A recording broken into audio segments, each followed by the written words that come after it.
ഇന്ന് നമുക്കൊരു beef fry ഉണ്ടാക്കിയാലോ? അതിനായിട്ട് ബീഫ് നിങ്ങൾക്ക് ആവശ്യമായ അളവിൽ പാകത്തിന് കട്ട് ചെയ്ത് നല്ലതുപോലെ ക്ലീൻ ചെയ്തെടുക്കുക. 3-4 വെള്ളത്തിൽ കഴുകി അതിൻ്റെ രക്തം കംപ്ലീറ്റ് വാർന്നു പോകുന്നിടം വരെ കഴുകി ക്ലീനാക്കി എടുക്കുക. അതിനുശേഷം നമുക്ക് ഇതിനാവശ്യമായ ഇഞ്ചി, വെളുത്തുള്ളി, സബോള, ചെറിയ ഉള്ളി, പച്ചമുളക് എന്നിവയെല്ലാം ക്ലീൻ ചെയ്തെടുക്കുക. അതിനുശേഷം നാം എടുത്തു വെച്ച ഇഞ്ചിയും വെളുത്തുള്ളിയും ഒരു മിക്സിയുടെ ജാറിലിട്ട് നല്ലതുപോലെ ചതച്ചെടുക്കുക. അതിനുശേഷം ഇതിന് വേണ്ടിയ മസാലക്കൂട്ട് നമുക്കെടുക്കാം. മസാലക്കൂട്ടായി ഞാൻ എടുത്തിരിക്കുന്നത് മുളക് പൊടി, മല്ലിപ്പൊടി, മഞ്ഞൾപ്പൊടി, ഗരം മസാല, കുരുമുളക് പൊടി എന്നിവയെല്ലാമാണ്. പിന്നെ ഇതിൽ ഞാൻ 2 സുഗന്ധിയിലയും ഇച്ചിരി കരിവേപ്പിലയും ചേർത്ത് കൊടുക്കുന്നുണ്ട്. പിന്നെ നിങ്ങൾക്ക് ഇഷ്ടമാണെങ്കിൽ അല്പം തേങ്ങയും കൊത്തിയിടുക. പിന്നെ നമ്മൾ ഈ കഴുകി ക്ലീനാക്കി വെച്ചിരിക്കുന്ന സബോളയും പച്ചമുളകും എല്ലാം നിങ്ങളുടെ ചെറിയ അളവിൽ ഇടത്തരം കനത്തിൽ അരിഞ്ഞെടുക്കുക. ചെറിയ ഉള്ളി പൊളന്നിട്ടാൽ മതിയാകും. അതിനുശേഷം ഒരു ചീനിച്ചട്ടി എടുത്ത് അതിലാവശ്യത്തിന് വെളിച്ചെണ്ണയും ചേർത്ത് വെളിച്ചെണ്ണ നല്ലപോലെ ചൂടായതിന് ശേഷം അല്പം കടുക് ഇട്ട് കൊടുക്കുക. കടുക് പൊട്ടിയതിന് ശേഷം നാം ഈ അരിഞ്ഞ് വെച്ചിരിക്കുന്ന സബോള വഴറ്റാനായിട്ട് ഇട്ട് കൊടുക്കുക. സബോളയും പച്ചമുളകും തേങ്ങാക്കൊത്തും കൂടി വഴറ്റാനായിട്ട് ഇട്ട് കൊടുക്കുക.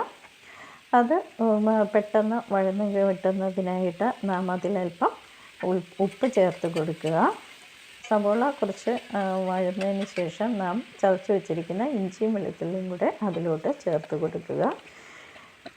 ഇഞ്ചിയും വെളുത്തുള്ളിയും സബോളയും എല്ലാം കൂടെ വഴണ്ട് ഒരുവിധം ബ്രൗണിഷ് കളറാകുമ്പോഴേക്കും നാം എടുത്തു വച്ചിരിക്കുന്ന മസാലക്കൂട്ട് ആയ മുളക് പൊടി, മല്ലിപ്പൊടി, മഞ്ഞൾപ്പൊടി, ഗരം മസാല, കുരുമുളക് പൊടി ഇതിലോട്ട് ചേർത്ത് കൊടുക്കുക.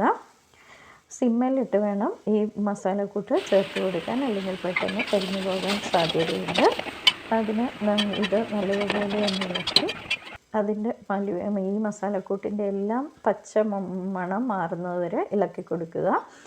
അതിനുശേഷം നല്ലപോലെ പച്ചമണം മാറിയതിന് ശേഷം മസാല നല്ലപോലെ മൂത്തതിന് ശേഷം ബീഫ് വേകുന്നതിനാവശ്യമായ കുറച്ച് വെള്ളം അതിൽ ഒഴിച്ചു കൊടുക്കുക. മസാല നല്ലതുപോലെ തിളച്ചതിന് ശേഷം നമ്മൾ ക്ലീൻ ചെയ്ത് വെച്ചിരിക്കുന്ന ബീഫ് അതിലോട്ടിട്ട് കൊടുക്കുക. അതിലോട്ടിട്ട് ഒരാവശ്യത്തിന് പാകത്തിന് വെള്ളം ആയി കഴിയുമ്പോഴത്തേനും അതിൽ നിന്ന് വെള്ളം ഇറങ്ങിക്കഴിയുമ്പോൾ നമ്മൾ ഈ മസാല ചേർത്ത് വെച്ചേക്കുന്ന ബീഫിനെ ഒരു കുക്കറിലോട്ടിട്ട് നല്ലതുപോലെ വേവിച്ചെടുക്കുക. അതിനുശേഷം ഒരു ഫ്രൈ പാൻ വെച്ച് അതിൽ കുറച്ച് എണ്ണയൊഴിച്ച് ഈ വെന്ത ബീഫ് ആ ഫ്രൈ പാനിലിട്ട് സിമ്മിലിട്ട് കുറച്ച് നേരം ഫ്രൈ ചെയ്തെടുക്കുക. ഫ്രൈ പാനിലിട്ട് ഫ്രൈ എടുക്കുന്ന നേരത്ത് അല്പം കരിവേപ്പിലയും കുറച്ച് മല്ലിയില ഇഷ്ടമുള്ളവരാണെങ്കിൽ അതിലൽപ്പം മല്ലിയിലയും പിന്നെ കുരുമുളക് പൊടി, പെരുംജീരകം എന്നിവയും ചേർത്ത് കൊടുക്കുക. സിമ്മിലിട്ട് ഇടത്തരം ഫ്ലെയിമിൽ വേണം ഇത് ഫ്രൈ ആക്കി എടുക്കാൻ. ഇങ്ങനെ എല്ലാവരും ഒന്ന് ട്രൈ ചെയ്ത് നോക്കുക.